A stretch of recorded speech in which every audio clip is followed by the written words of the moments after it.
nó thọ ăn tốt chuột rõ là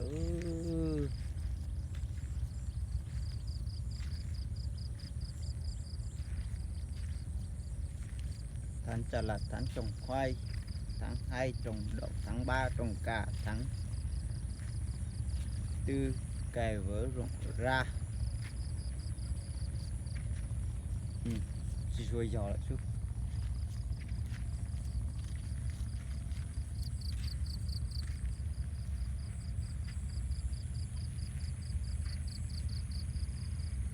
Cô khó nhìn la chỉ khó nhìn no trời đấy thì nó chỉ ta tạo món anh tô là nông đứa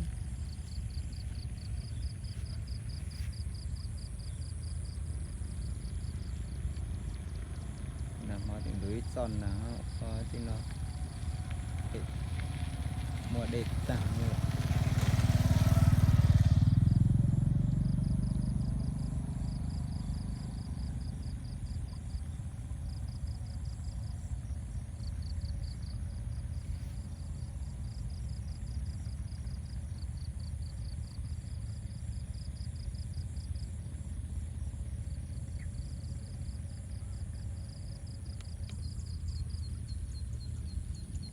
chúng nó có sang thì nó có tuần đó có mấy ta đã tuần gần là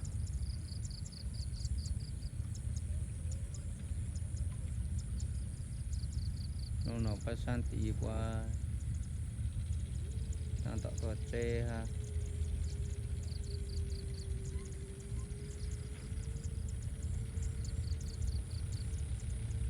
nó thứ bảy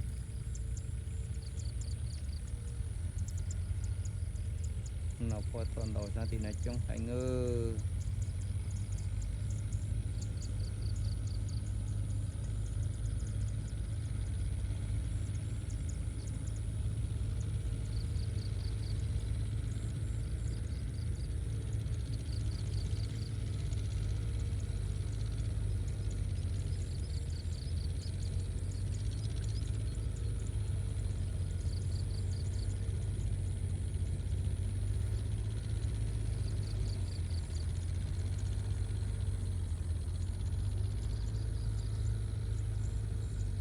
jadi nó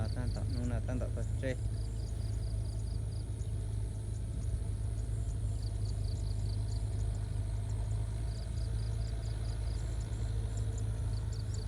ôi giờ một chuồn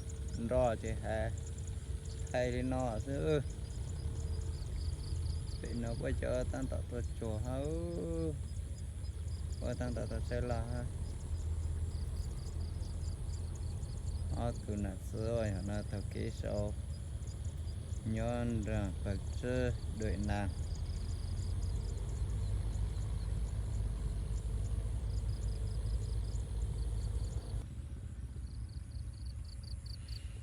y lành dữ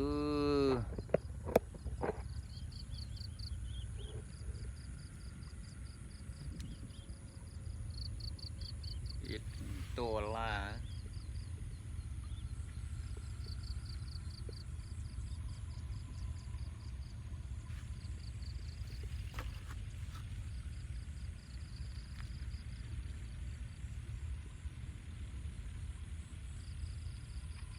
con nào giờ đây luôn tôi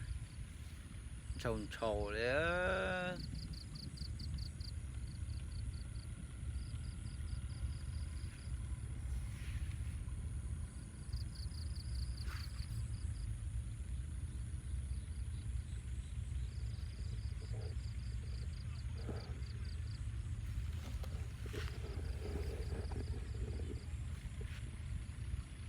thì nó bị như cây tôi